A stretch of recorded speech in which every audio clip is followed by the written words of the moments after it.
Bismillahirrahmanirrahim. Assalamu alaykum, hurmatli qarindoshlar. Din va hayot nomli suhbat programmamizga diqqat e'tiboringizni berganlarni qizg'in qarshi olamiz. Programmamizning navbatdagi bo'limida farzandlarga qanday muomala qilish kerakligi haqida to'xtalamiz. Men qarindoshlar Obul Qosim Ahmadi, programmamizning navbatdagi aziz mehmoni ustoz Sirajiddin Aziz bo'ladi. Sirajim shu farzandlarga qanday muomala qilamiz? Ba'zi farzandlarni isloh qilaman deb, ya'ni ularni tuzaymiz deb qo'pol muomala qilganligini kunimizda ham yetildi. Bu to'g'rimi? Bu haqda bir tushuncha bergan bo'lsanglar. Yaxshi, bismillahirrohmanirrohim. Alhamdulillahi robbil alamin va salatu vassalamu ala ashrafil anbiya val mursalin. Amma ba'd. Bugun biz Ramazonning 2-chi kuni ustida turyapmiz. Bütün qarindoshlarning Ramazonlari muborak olsun deymiz. Endi bu avlodlar bilan bo'lgan muomala haqiqatan avlod desak, bu Alloh subhanahu va taolo insonlarga bergan ne'matlarning ichida eng katta ulug' ne'matlardan birisi avlodlar, farzandlar. Endi bu Allohning bergan ne'matini o'z joyida muhofaza qilish, saqlash va uningga shukrona qilish bizga bek muhim. Endi Alloh subhanahu va taolo Qur'oni Karimda qu anfusakum va ahlikum naran va quduha an-nas wal hijara degan oyat bilan sizlar o'zinglarni va bolalarni o'tni saqlanglar deb amr qilgan.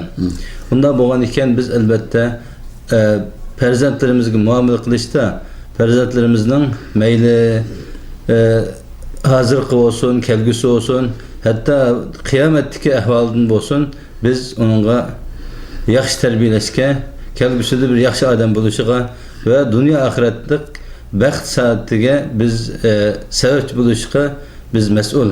Shu sababdan bolalarimizni yaxshi tarbiyalash va ularni haqiqiy turda bir qator qo'shish va insoniyatga, musulmonlarga foydali bir inson bo'lishga tirishish bizning mas'uliyatimiz va shu asosda bolalarimizga qaysi usulda muomala qilamiz va qaysi usulda ularni tarbiyalaymiz, bu islomga oid tashabbus qilgan ve İslam'ın asaslarından bo'lgan bir mesele. Şu sebepten balalarına ait yaxshi muomala qilishimiz, balalarimizni yaxshi muomala qiladiganmiz, albatta ularni eng yaxshi ravishda tarbiyalash, ularga mehribonlik qilish ve ularning faqat mayli vaqti bo'lsin, aqli bo'lsin, onu zayi qilmasdan taraqqiy qildirishga, balalarninki kelgusini o'ylashga har bir ota-ona mukallaf endi.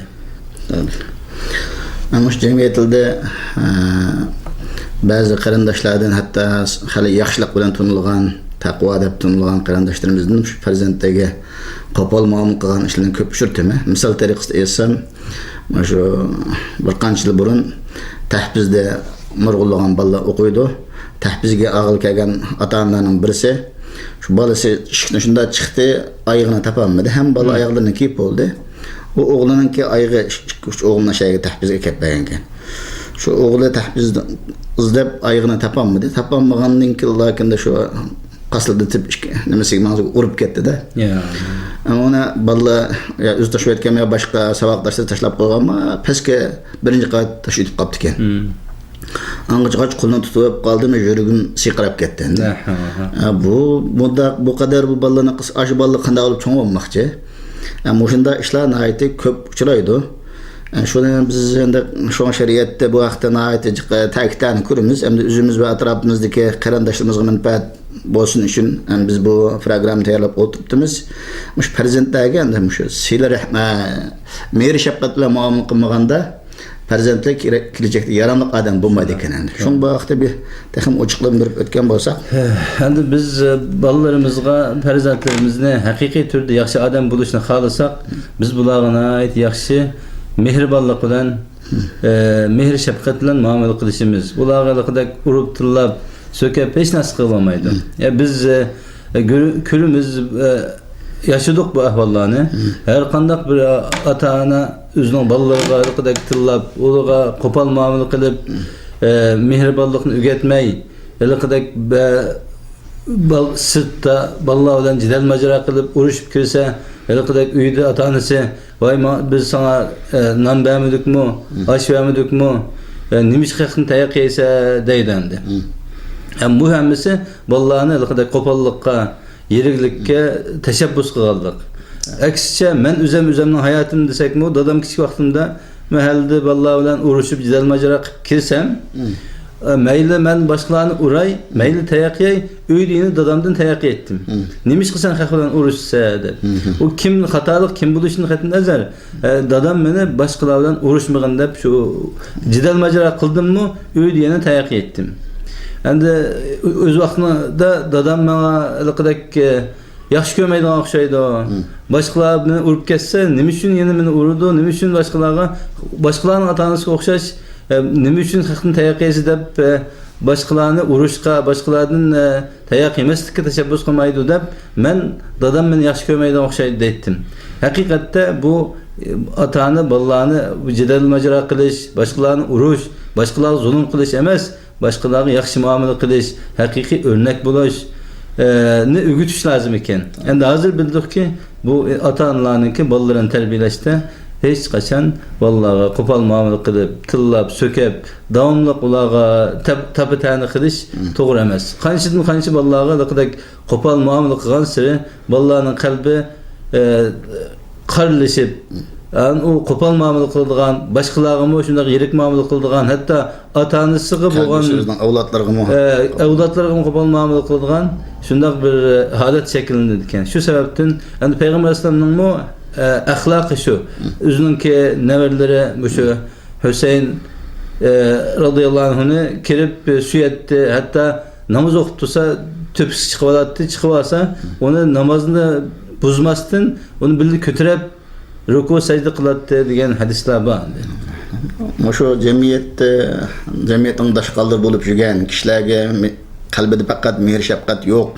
Muhida çoğun olgan balanınki tigini sürüş çıkıp gelse ailesinde illik yaxşı muamele kömey çoğun olgan balandı. Tikerligi çıkıdı eken. Yani biz prezentlerimizi kanda muamele kılsak, prezentlerimiz şu tariqisi çoğun oluyor diken, cemiyet kunda muamele kılıdı diken. Öyle onun hürmetini kılıp, izni kılıp, yaxşılık muamele kılsak o cemiyete kelgüsüde isli adam bulup çıkıdı. Ama şu cemiyetlerde bazı karandaşlar bunun sal qarab, belki o kopallık o balını tüzenmeydi. Maksat yani şu balını tüzeş. Balamdan mıydı hatalık kızmayman tüzep ravulsizliktek adam kılma deyimiz. Bu uğraşı bilen adam bulungan bolsa elbette Allah'ın Resulü bizge şunu talim bergen boladı. Endi hatta Peygamber Aleyhissalatu vesselam özününki nevriliğini suyup ketdi. Yani bir sahabenin kilip, yani bir sahabe Resulullah'ın nevrisine söygeligini görüp menin 10 balam bulup birine söylep bakmadın degen Peygamber Aleyhisselam rahim kılmagan rahim kılınmaydı. Emniyet bazı ata-analar endi özünün prezentlerge bir suyup illik mehrine bermey o balımı atalık nemesiga kanmay çoğun oludu. Şoň cemiyet çıkkandan keyin onda adamlardan halkka ve cemiyetke bir yaşlık kıldın kemeydigan bolup kalıdı eken. Endi biz insan bulup muşunda yaxşı oldu mağduk degen karandaşlar bu Allah bergen katta nimet bersin degen. Ana uzun prezentlerge sılık, muamelelik, atılık mehrini yetkizse o prezentler cemiyetke insanlık mehrini yetkizdigan boludu eken. Endi şu prezentlerge harajat kılış meselesi. Körümüz bazı ata-analarga Hudaýynyň bergen kullugy ba sırtly hizmet kılıdy. Ailesiga, prezentlerge yaxşı harajat kılıp bermeýdigan bir işler boludy. Bazılar harajat kılıp berdik dep çekidin aşyr ötüp bütün oyan nimede ısrap kılgan işler boludy. Bu wagtda kanda İslamyň bir uçuklymysyny görüşdürip şondop koygan bolsa bir ogul kızlyga otursada farklı muamele kılış barmy ya okşaş muamele kılınamdy bu wagtda bir çeleden başladı. Yani şu balawakını bekişte, çıkım kılışta insan Peygamber Aleyhisselam'ın hadisi var. İnsan Allah yolda çıkım kılan en yaxşı dirhem, dinar insan özünün ailesiga bala çaqalarga sarf kılan dinar şu en yaxşı dinar deydi. Onda bolan iken insan özünün bala çaqalarga, avladyga, ailesiga sehilik bilen hejleş lazım. İmkaniyeti kançılık bolsa şunçılık israf kılış qat'i bolmaydı. Ama ballarını kadar baxillik kılıp uyda yaxşı hejlemey, başqalarga özü köz kıladigan, sırtda şundağı israfxorluk kıladigan, özünü çoğun köz tutadigan, ama öz ailelerine baxillik kılıp ballarının çıkımlarını bermey, ularını turmuşunu naçar halga, ıgır halga akep koyup sırtda hanımı kılgan bilen o beka. Şunun için insan özünün ailesiga yaxşı bolgan insan haqiqi yaxşı boludu. Ballar üçün bu wagtda yaxşı muomala qilish va ayni vaqtida chiqimni yaxshi qilish lozim. Ikkinchi endi bolalarning ichida mayli o'g'il, mayli qiz bolalarni hech qachon birisini üstün ko'rish, birisiga ko'p pul berish, ularni akiltish, yana birisini liqdak o'zi xalmagan yoki o'g'illarni ko'tarib qizlarni pastlaydigan bu ishlar insonchilikda ko'p insonlar qiladi bu ishni. Ammo bu islomning ruhiga zid. Peygamber Aslam'ınki sünnetlerine tamamen xilaf. Peygamber Aslam hiç qachon bolalarning o'rtasini farq etishni xalamagan, cheklagan bu ishlar. Hatta bir sahabi o'g'li kelgan vaqtida quchqida o'ltirg'izib, qizi kelsa, uni yerda o'ltirg'izib qo'ygan ekan. Shunigina ayt qattiq xafa bo'lib Peygamber Aslam, sen buni nima ish qilding? Nima uchun farq etsa? Bolalarning o'rtasida adil bo'lish lozim. O'g'il qiz deb yo'q. Hammasi avlod, hammasi Allohning bergan ne'mati. Buning qarta inson nayt yaxshi muomala qilish lozim. Endi islomning ruhi shunday insonningki o'z oilasidan boshlanadan. Oilada adolat qilinmasa, sirt qanday adil bo'ladi? Boshqalar qanday adil bo'ladi? O'z oilangga, bolalaringga yaxshi muomala qilinmagan, adolat qilinmagan, shularning ehtiyojini qamlayolmagan odam boshqalarning ehtiyojini qanday qamlaydi?